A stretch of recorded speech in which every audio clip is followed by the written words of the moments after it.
L'archipel indonésienne compte plus de 18 000 îles, vivant au rythme des éruptions. Sur notre planète, 9 volcans sur 10 se trouvent au cœur de cette ceinture de feu du Pacifique. De l'île de Sumatra jusqu'à la Sulawesi, en passant par Java, Bali et Komodo, chaque population a dû apprendre à vivre au rythme de ces 127 volcans en activité. C'est à travers cette nature à la fois riche et hostile que je débute ma route afin de découvrir la relation millénaire qui lie le peuple indonésien au volcan. Je prends la direction du Merapi. Entré en éruption plus de 80 fois, causant des milliers de morts et d'innombrables dégâts, c'est le volcan le plus actif de l'archipel.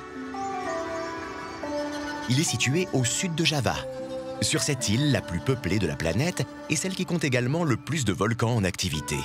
Preuve de la dualité des relations entre les humains et ces majestueuses formations géologiques.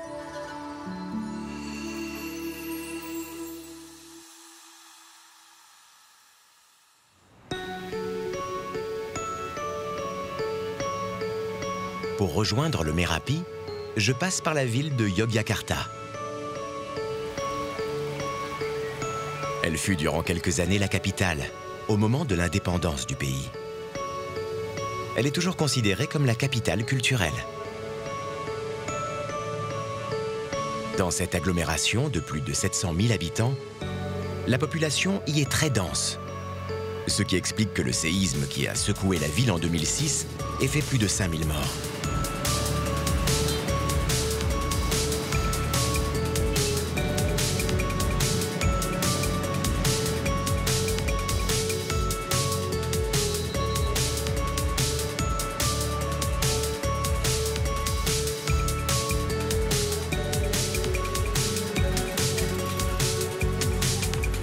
Un peu plus loin se trouve l'avenue de Malioboro, une des artères principales de la ville. Je fais la découverte des warung, ces petites échoppes si typiques du pays qui vendent à manger à toute heure de la journée. On peut venir y déguster un bakso, une soupe traditionnelle, ou encore un nasi goreng, ce riz frit si typique du pays dont les Indonésiens sont très friands. Et comme l'Indonésie est le plus grand pays musulman au monde, avec 80% de la population pratiquant la religion du prophète, tout est bien évidemment halal.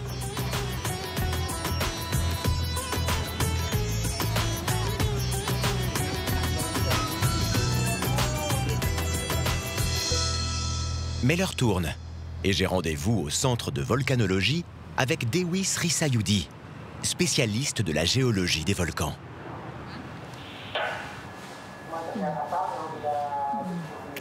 Cela fait déjà 29 ans que je travaille au département de géologie. En Indonésie, il y a 127 volcans actifs. Le PVMBG, Centre de volcanologie et de gestion des catastrophes géologiques, dont le centre est à Bandung, surveille 76 volcans actifs.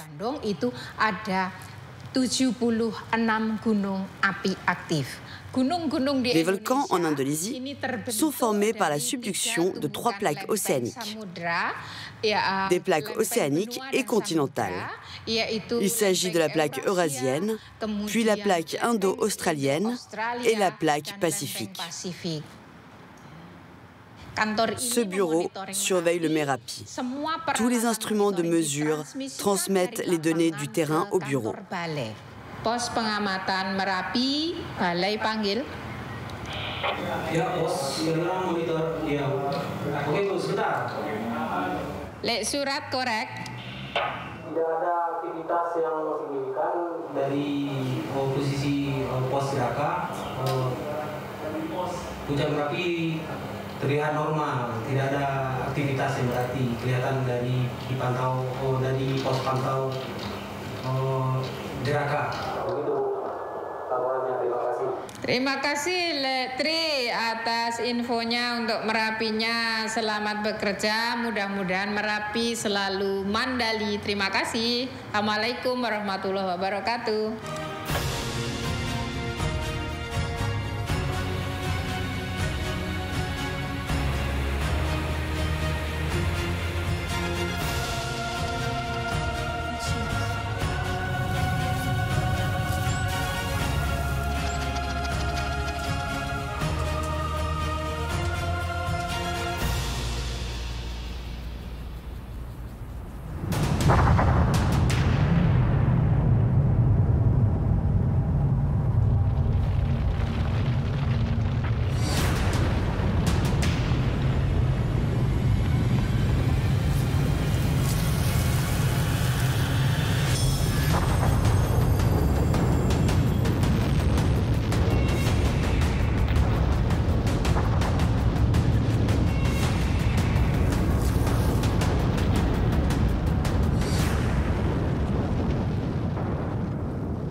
Le Merapi est à un niveau d'activité surveillance.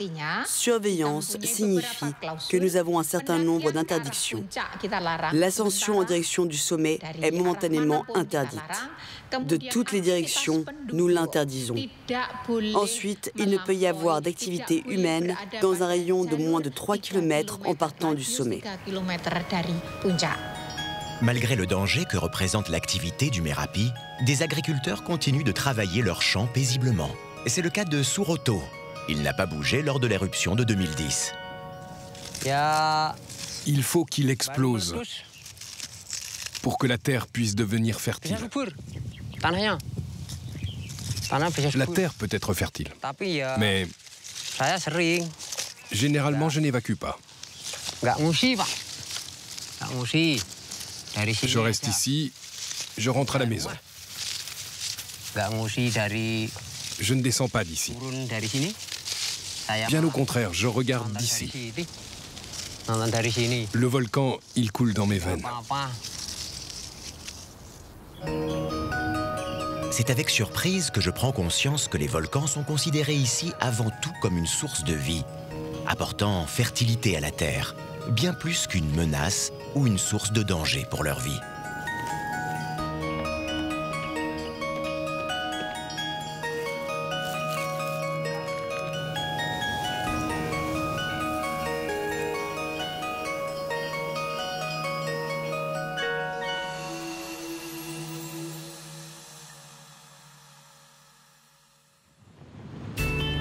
Je reprends ma route en direction du volcan Tengger, situé dans la province de Java oriental.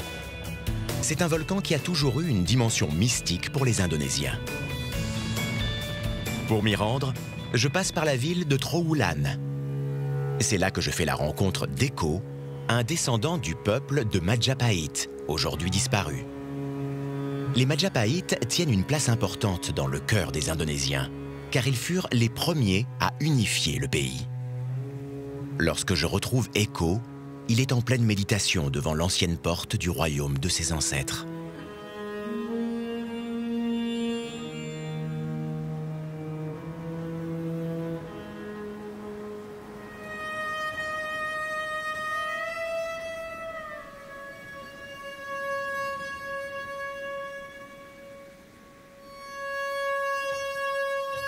Les Majapahit ont toujours entretenu un lien spirituel très fort avec les volcans. Il me propose de me faire découvrir son village et l'histoire de ses glorieux ancêtres. Nous savons que Trowulan était autrefois le site le plus important de la capitale de l'ancien royaume Majapahit. Le royaume Majapahit était un royaume qui a réussi à unifier tout l'archipel. Sa zone d'influence allait de Medan Kamulan, des Sriwijaya, jusqu'à Madagascar. Il était extrêmement vaste. En effet, le royaume Majapahit fut le premier à réussir à unifier l'archipel indonésienne. C'est encore aujourd'hui un fort symbole de l'unification du pays pour tout le peuple indonésien. Le royaume Majapahit vit le jour en 1292, de manière assez inattendue.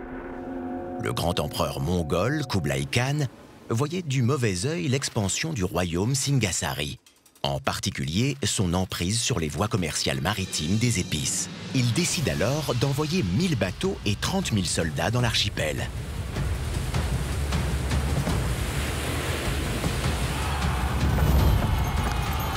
Mais lorsque sa flotte débarque à Tuban, au nord de Java, le souverain du royaume de Kediri avait déjà anéanti le royaume de Singasari. L'armée de Kublai Khan décide alors de remettre au pouvoir un descendant du roi Singasari.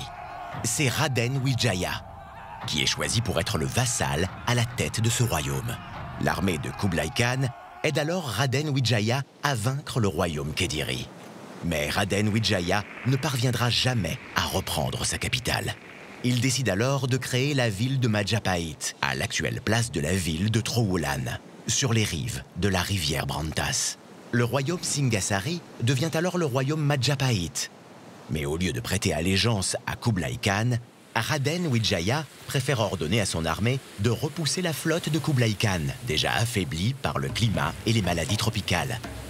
En 1351, Gadjah Mada devient le premier ministre de la reine Tribhuwana Wijaya Tunggadewi. C'est à elle que le royaume Majapahit doit sa plus grande expansion. Elle envoie Gadjah Mada à la conquête de nombreuses îles, dont celle de Bali, qui durera presque 10 ans. Puis vient l'ère du règne d'Ayam Wuruk. Il est certainement le roi le plus connu des Majapahit. Toujours grâce à l'appui du général Gadjah Mada, il règne de 1334 à 1389, période de prospérité et de paix culturelle dans le royaume.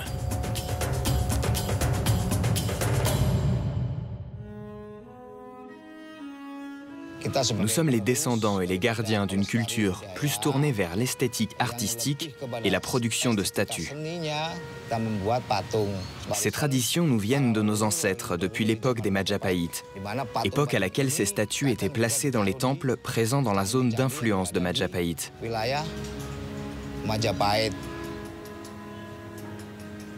Ici, de nos jours, c'est encore très vivant. Il y a un grand nombre d'artisans à qui le savoir a été transmis de génération en génération depuis l'époque de Majapahit, l'art de la sculpture. La sculpture de statues est en réalité un symbole. Autrefois, à l'époque de Majapahit, la photographie n'existait pas encore. Donc nous faisions une sorte de photo en réalisant une statue en pierre.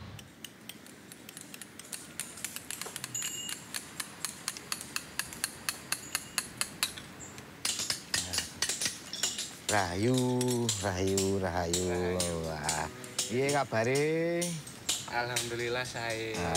Iki lagi nggak patung apa mas? Ini lagi buat patung Kendedes.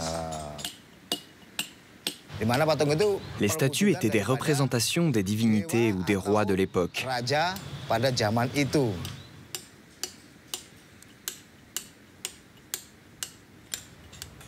Ici, nous jouons le rôle de gardiens de l'art et de la culture.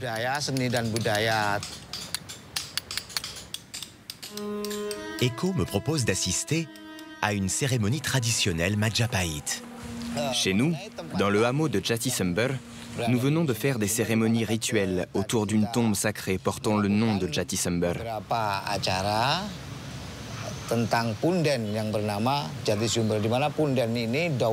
Ce lieu était autrefois considéré comme un lieu sacré, où fut enterré l'ancêtre fondateur qui fut le premier à ouvrir la forêt pour créer un village appelé Mba Sumbersari.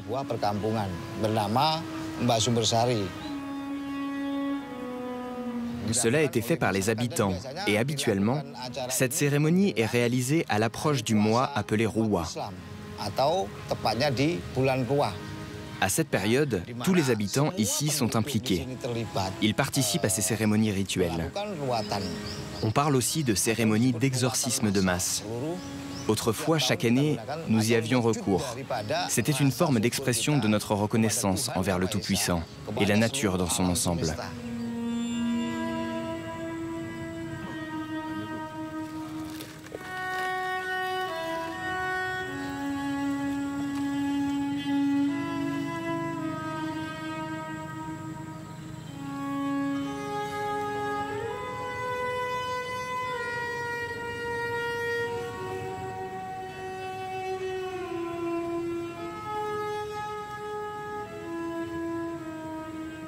Habituellement, dans les cérémonies d'exorcisme de ce village, nous poursuivons la cérémonie jusque tard dans la nuit, en organisant une représentation de théâtre d'ombre de Wayang Kulit.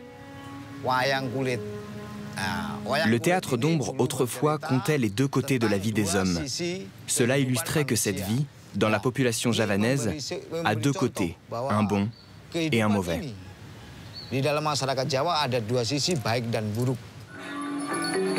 Le bon côté est symbolisé par l'arbre de vie. L'arbre de vie est une métaphore du volcan nourricier qui donne les moyens de vivre aux plantes et aux hommes. La montagne représente la frontière entre les deux. L'autre face est l'arbre de mort. C'est l'aspect destructeur du volcan, la mort. Le volcan garde un œil sur les hommes et veille à leur comportement. Il y a des règles à respecter en échange de ses dons. Si l'homme franchit ses limites, le volcan se charge de les lui rappeler et prélève alors son tribut. C'est Jayanegara, fils de Raden Wijaya, qui contribua au développement de cet art dans l'archipel. Il se produisait lui-même dans des spectacles de masques à la fin de ses banquets.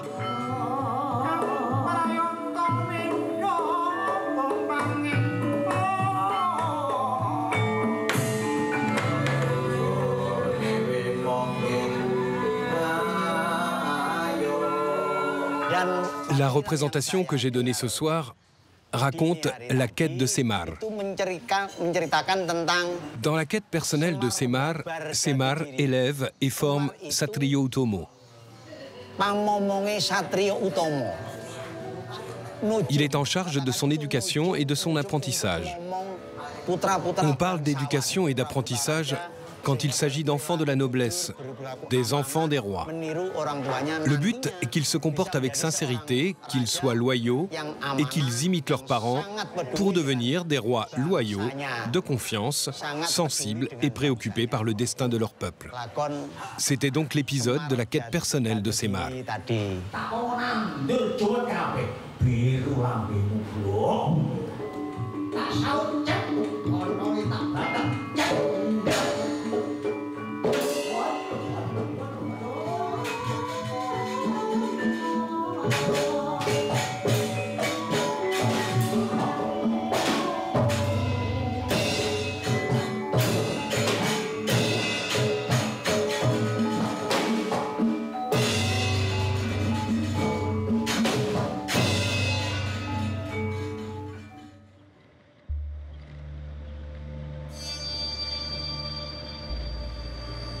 Echo me donne rendez-vous au Bromo, dans la caldeira du volcan Tengger. Émergeant des brumes matinales, les fumerolles du volcan Bromo lui confèrent une dimension mystique. C'est l'un des 3 cônes volcaniques de la caldeira du Tengger, avec le volcan Batok et le Watangan. Cette caldeira résulte d'une vaste dépression, issue d'une éruption qui a vidé l'ensemble du magma en dessous. Elle s'étend sur plus de 16 km. Au loin, derrière la caldeira, on peut apercevoir le Semeru, le plus haut volcan d'Indonésie qui culmine à 3676 mètres. Je retrouve Echo, qui est venu avec les membres de sa communauté pour une cérémonie au pied de ces volcans sacrés pour ses ancêtres. Il faut savoir que les liens historiques entre les Majapahit et le volcan Bromo sont très étroits. Par exemple, la cérémonie Kasada. Les cérémonies Kasada au temps de Majapahit étaient appelées cérémonies Serada ou Serada Agung. Ces cérémonies étaient organisées et destinées à nos ancêtres. Il y avait des prières.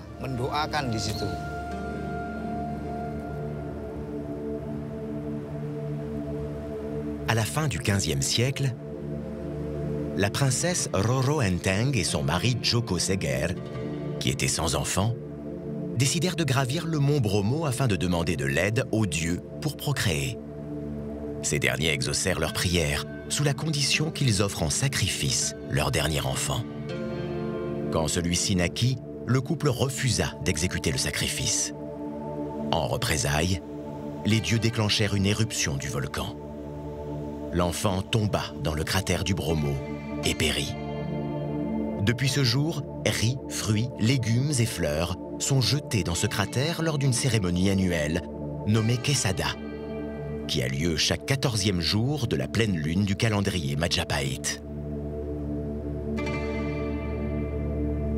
Je prends conscience de l'aspect mystique que recouvrent les volcans pour les Indonésiens. Ils apportent à la fois fertilité à la terre, mais sont également une source de richesse spirituelle. Je dois quitter Echo pour prendre la direction de mon prochain volcan, le Kawah Ijen. Il est localisé à l'extrême est de l'île de Java. Ce volcan est une source de travail et de revenus pour les habitants de la région qui ont su tirer profit de cette activité volcanique. Tôt le matin, ces fumerolles de soufre produisent des flammes bleues.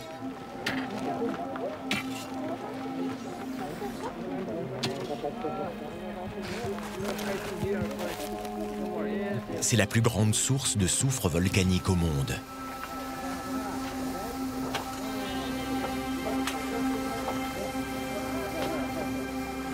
Le lac à l'eau turquoise n'est pas plus accueillant.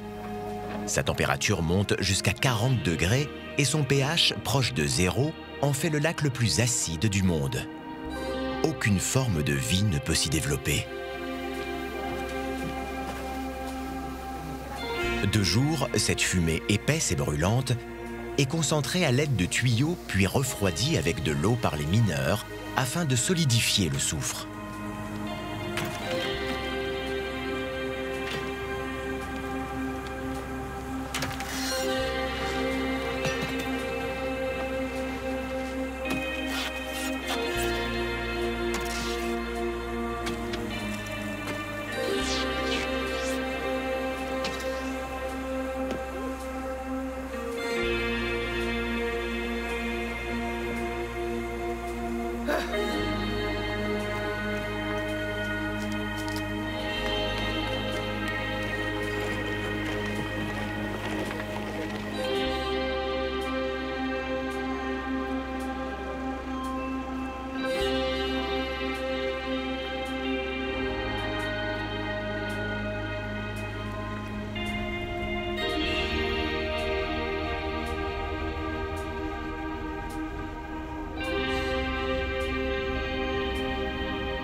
Il y a 10 ans, ils étaient plus de 300 mineurs à travailler dans le cratère du Kawah Ijen.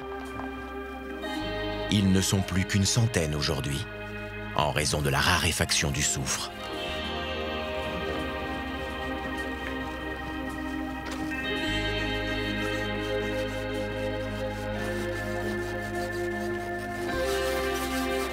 Ce n'est qu'au prix d'efforts harassants que ces mineurs parviennent à extraire l'or des volcans sacrés de leurs ancêtres. L'espérance de vie ici ne dépasse pas 40 ans.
Ils doivent faire 3 allers-retours quotidiennement s'ils veulent subvenir aux besoins de leur famille.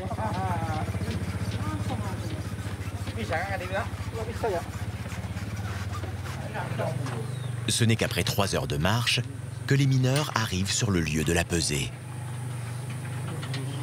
Pour 50 à 60 kilos de soufre sorti du volcan, un mineur peut espérer entre 2 et 3 euros en échange de sa marchandise. Le soufre est actuellement utilisé de manière abondante dans les productions maraîchères bio, comme répulsif et fongicide naturel.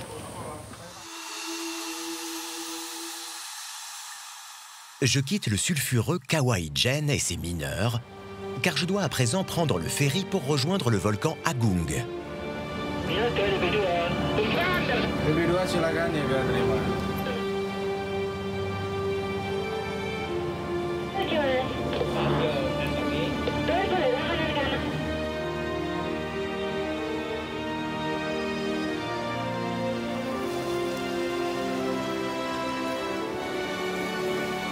Et l'île de Bali possède 3 volcans. Mais c'est le volcan Agung qui m'intéresse. Son récent pic d'activité a obligé le gouvernement à déplacer plus de 150 000 personnes sur l'île. Ici, contrairement au reste du pays, c'est l'hindouisme qui est la religion dominante.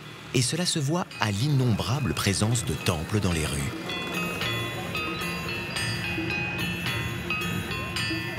Chaque famille ici possède son propre temple.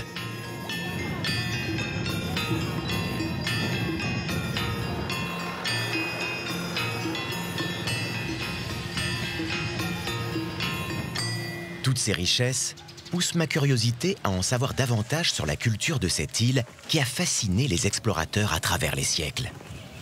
C'est le prince Turapanji, descendant de l'ancien royaume de Tabanan, qui me reçoit dans son palais. Il me raconte l'histoire de ses ancêtres royaux.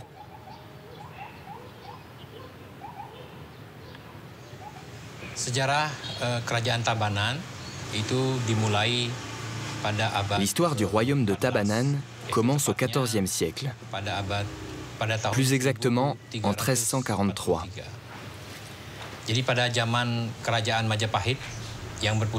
C'était donc à l'époque de l'empire de Majapahit, dont le centre était Java et dont l'étendue était importante.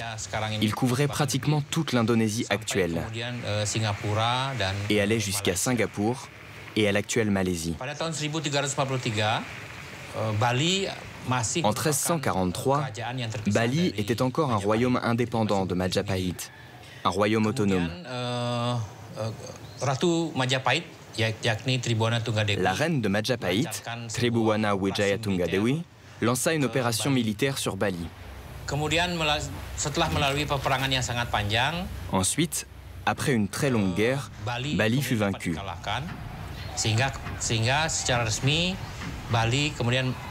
Par conséquent, Bali fut officiellement placé sous le contrôle des Majapahit. Parallèlement à la perte de puissance de Majapahit et à l'arrivée de la religion musulmane à Java, des conflits éclatèrent entre les familles de Majapahit, puis le royaume connut le déclin et la chute.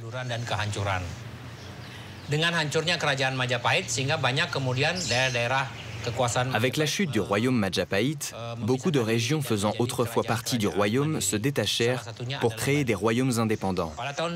L'une d'entre elles était Bali. En 1906, les Néerlandais sont arrivés sur la plage de Sanur. Ils ont attaqué le palais de Denpasar et le palais de Pemecutan. Se produisit alors le suicide collectif, connu sous le nom de suicide rituel collectif de Badung en 1906. Au cours de celui-ci, les rois des palais de Denpasar et de Pemecutan perdirent la vie en se suicidant au cours de ce rituel. Après avoir réussi à dominer Denpasar et Pemecutan, les Hollandais entreprirent une longue marche en direction de Tabanan. Les Néerlandais adoptèrent une autre tactique. Ils demandèrent au roi de Tabanan de mener des négociations à Beringgit. Il se rendit à Beringgit pour négocier avec les Néerlandais, sans armes. Le soir, le roi de Tabanan fut informé qu'il allait être exilé à Lombok, avec le futur prétendant au trône. Si bien que le roi de Tabanan se sentit impuissant, gêné et acculé. À l'époque, un roi ne devait pas se faire arrêter et être exilé. Le roi de Tabanan, I Gusti Ngurah Agung Tabanan Ngurah Rai, a lutté et s'est poignardé lui-même, si bien qu'il est décédé. De même que son fils, le potentiel successeur I Gusti Ngurah Gedepegeg. Ainsi, le roi et son successeur se sont sacrifiés pour la population de Tabanan, si bien qu'à l'époque, il y a eu un vide dans l'exercice du pouvoir. Puis, le gouvernement néerlandais a officiellement annexé Tabanan et l'a placé sous l'autorité du gouvernement colonial néerlandais, alors dirigé par la reine des Pays-Bas.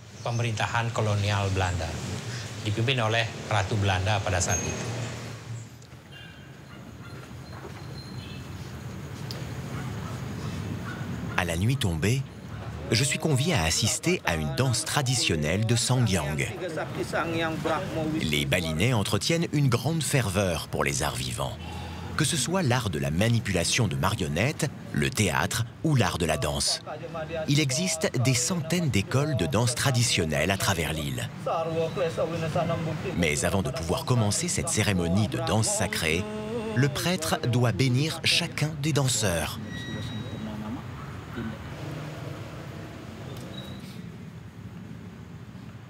Wong pasupati daksine mukresanya wong seluruh wong yang bang santang nama wong rapat asa wong kesama sampurna nama swaha wong Brahma putri Mahadewi Brahma ya Brahma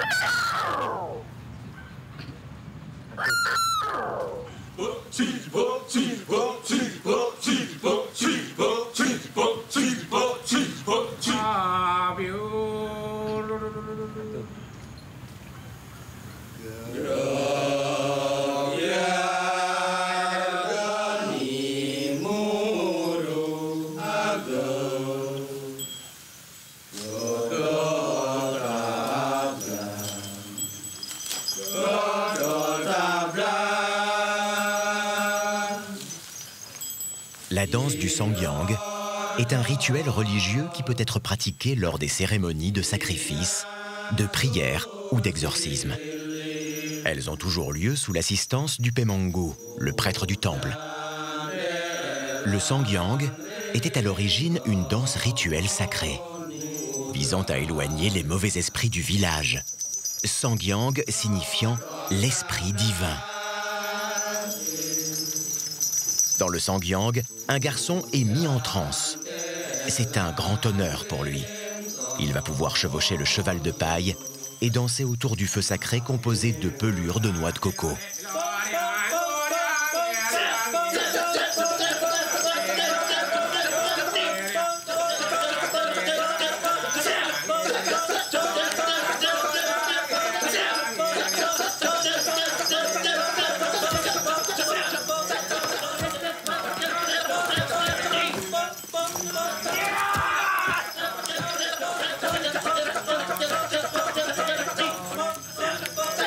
Dans un état de conscience normal, le danseur de Sangyang ne peut pas marcher sur les charbons ardents.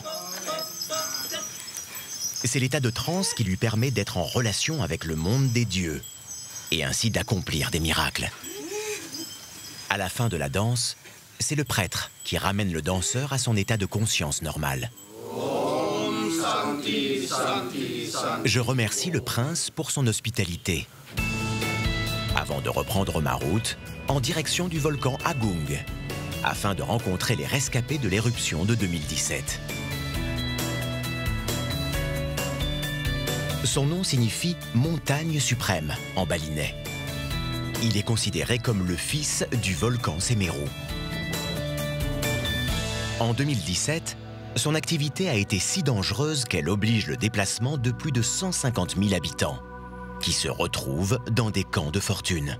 Bien que les secours affluent sur l'île, le manque d'infrastructures prive les habitants se situant au nord du volcan de toute aide humanitaire. Di était là lors de l'éruption. Il était l'un des nombreux réfugiés avant de commencer à aider l'association Ikan Kecil, puis d'en devenir un membre actif et permanent. J'ai aidé les réfugiés qui étaient ici. Il y avait 850 personnes. Moi-même, en tant qu'employé de cette fondation, la fondation Ikan Kecil Ahmed Bali, je me sens très privilégié parce que j'ai été moi-même réfugié. Mais maintenant, je suis un membre de l'organisation qui peut venir en aide aux autres.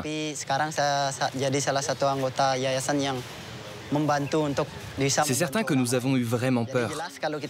Cela s'est produit à des moments où l'on ne s'y attendait pas.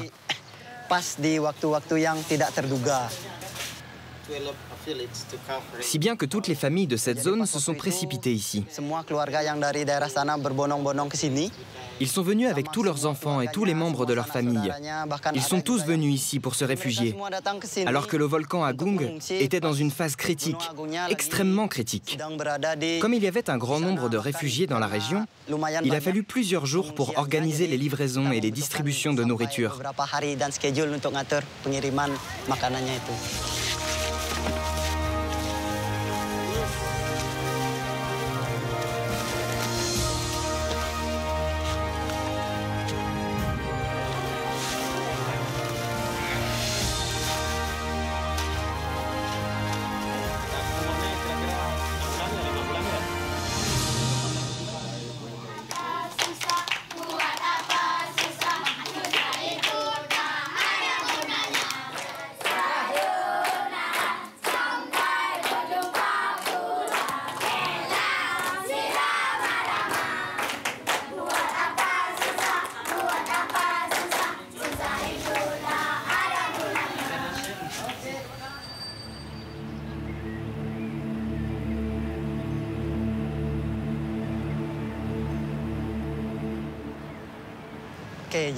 Après avoir passé quelques mois dans le camp,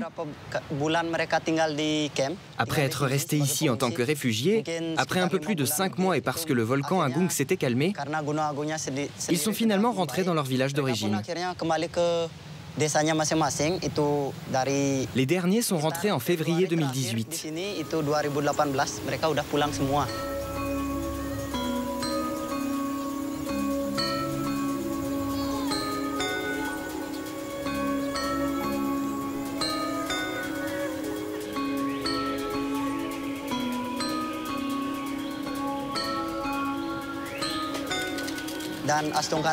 Par chance, tous ces réfugiés ont réussi à retrouver une situation économique semblable à celle qu'ils connaissaient avant l'éruption du volcan Agung.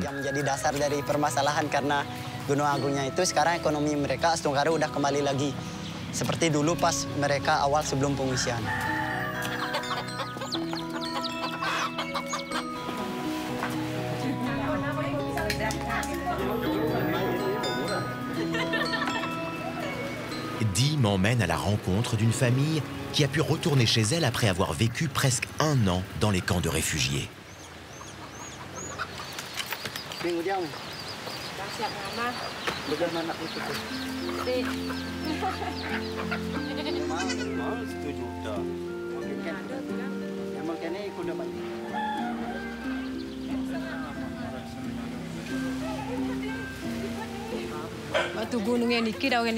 Quand le volcan a explosé, c'était rapide. On a entendu tour et on a accouru pour voir le volcan là-bas. Il y avait du feu qui descendait, ça coulait, le feu coulait. Je me suis réfugiée à Sambirantang. Mes enfants allaient à l'école, à Sambirantang Penuktukan, mais manquaient d'argent. J'ai dû emprunter pour nourrir ma famille pendant la période de l'évacuation. Quand le volcan a explosé, ça a été très compliqué pour moi d'amener ma famille en voiture.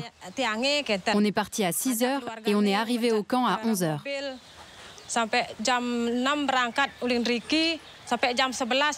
Quand j'ai évacué, j'ai commencé à paniquer. Je voulais travailler, mais comment? Puis, on a reçu des dons. J'ai pu cuisiner. Mais en dehors de ça, j'ai dû emprunter aux gens des environs. Aujourd'hui, je n'ai pas encore remboursé tout ce que j'ai emprunté quand on a évacué.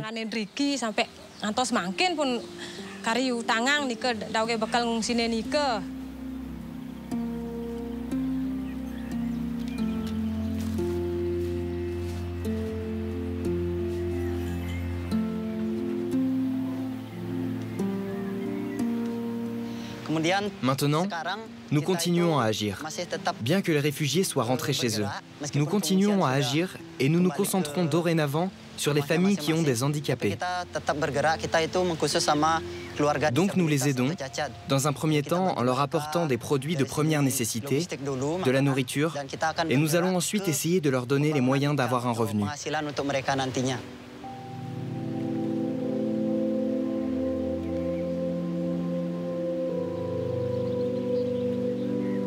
Les éruptions volcaniques sont non seulement une source de danger immédiat, mais leurs conséquences sont bien plus longues et fragilisent durablement les populations alentours.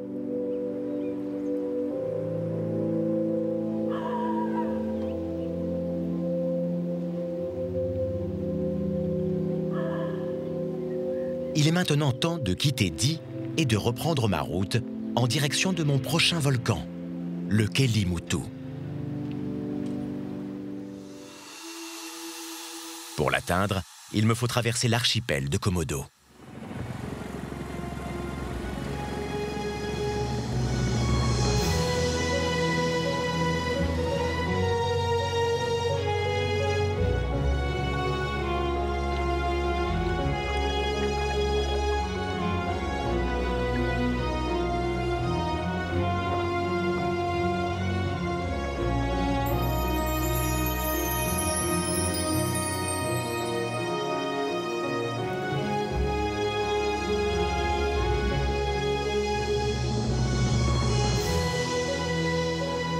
L'archipel abrite l'un des plus anciens habitants de notre planète. Un immense reptile de la famille des varans, c'est le dragon de Komodo.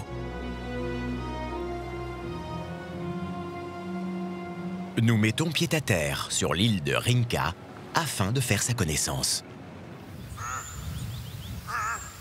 Habitués aux longues siestes au soleil, les dragons peuvent parcourir plusieurs kilomètres par jour en période de reproduction, afin de trouver un partenaire pour l'accouplement.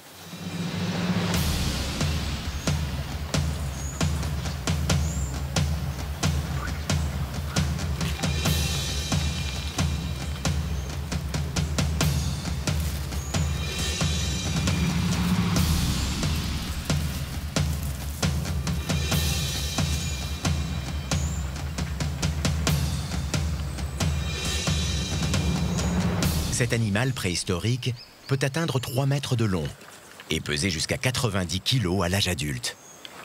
Ce contemporain des dinosaures ne laisse aucun habitant de l'île insensible sur son passage.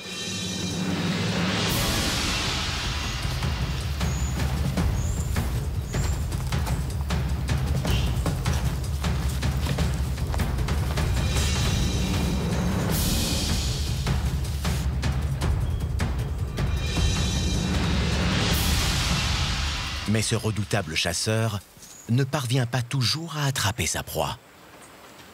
Le dragon de Komodo est désormais menacé par l'activité humaine, et plus particulièrement le tourisme. Le gouvernement indonésien envisage de fermer l'accès aux îles Komodo, le temps que la faune et la flore puissent se reconstituer. Nous remontons à bord afin de reprendre notre traversée.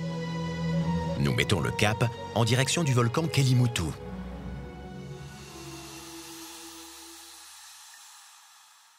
Le Kelimutu est situé sur l'île de la Nusa Tenggara orientale, également appelée île de Flores, suite à sa colonisation par les Portugais au XVIe siècle. C'est Vincentius, le chef du village de Wairebo, qui me propose de découvrir le quotidien de ses habitants qui vivent à l'ombre des volcans.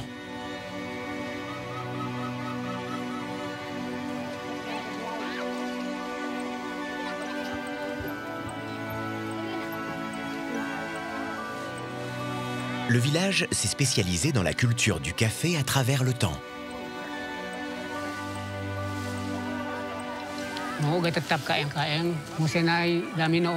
On cultivait du maïs, du manioc et du riz dans nos champs.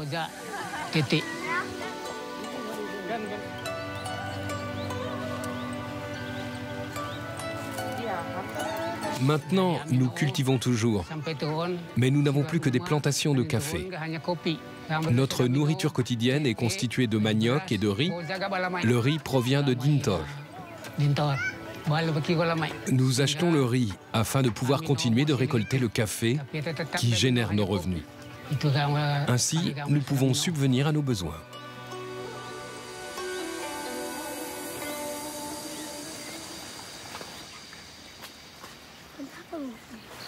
Les grains de café proviennent directement de la récolte de nos champs. Habituellement, il faut un panier de cerises de café pour donner 1 kilo de grains. Les cerises récoltées dans la journée sont directement décortiquées. Après cette étape, les grains de café sont stockés pendant 1 jour et 1 nuit pour la fermentation. Des grains décortiqués dans l'après-midi seront lavés le surlendemain.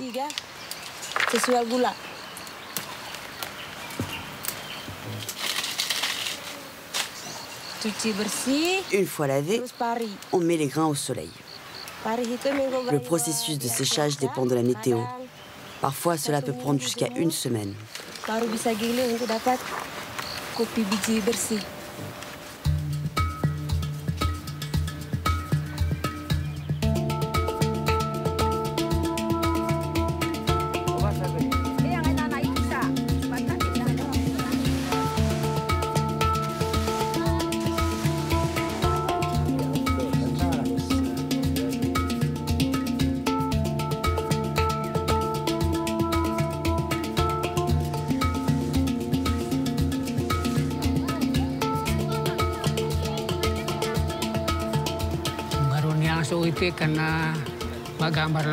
Ces maisons traditionnelles ont été construites à la façon de nos ancêtres de Minangkabau.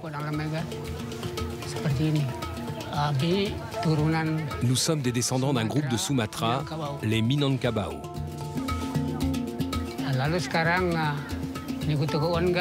Maintenant, nos enfants déménagent à Kombo, car l'école est très loin d'ici. Sehingga ya pindah kampung Dami, sebagian di Kombo, terus sekolah.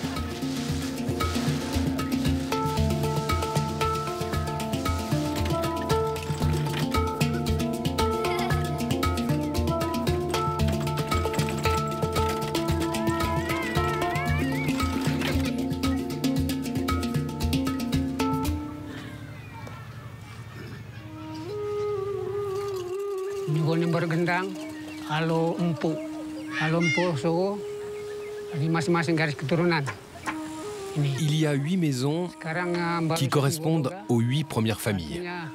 Il y a aussi d'autres maisons, celles de nos enfants. Il y a 6 familles dans chacune de ces 8 maisons. Il y a 8 lignées issues de notre ancêtre. Nous sommes maintenant à la 20e génération. Memang pokoknya hanya satu, tapi generasi yang ke-20 sekarang.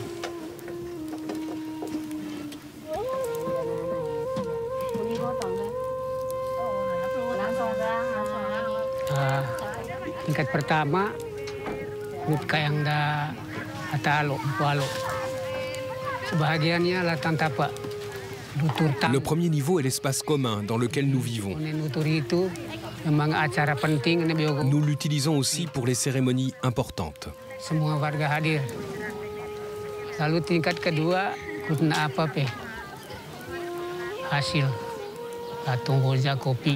Le second niveau est réservé au stockage du maïs, du café et du riz. Quand le second niveau est plein, nous pouvons stocker au troisième.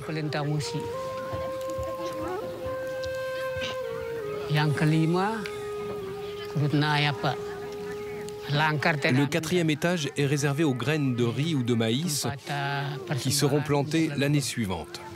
Le cinquième niveau est un lieu dédié aux offrandes pour nos ancêtres. Il y en a un dans chaque maison.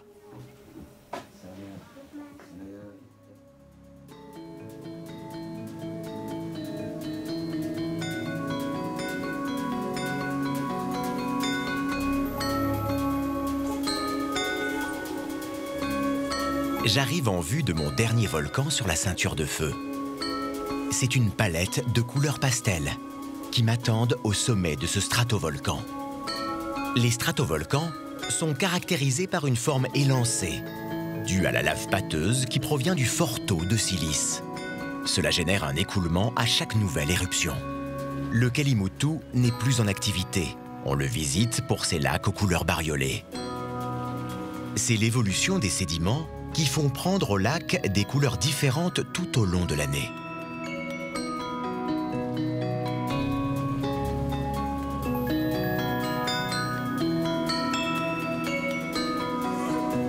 C'est sur ces couleurs chatoyantes que je termine ma route des volcans au sein de l'archipel indonésien. Cette aventure sur la ceinture de feu aura été l'occasion de découvrir toutes les richesses que les volcans ont apportées aux Indonésiens à travers les siècles.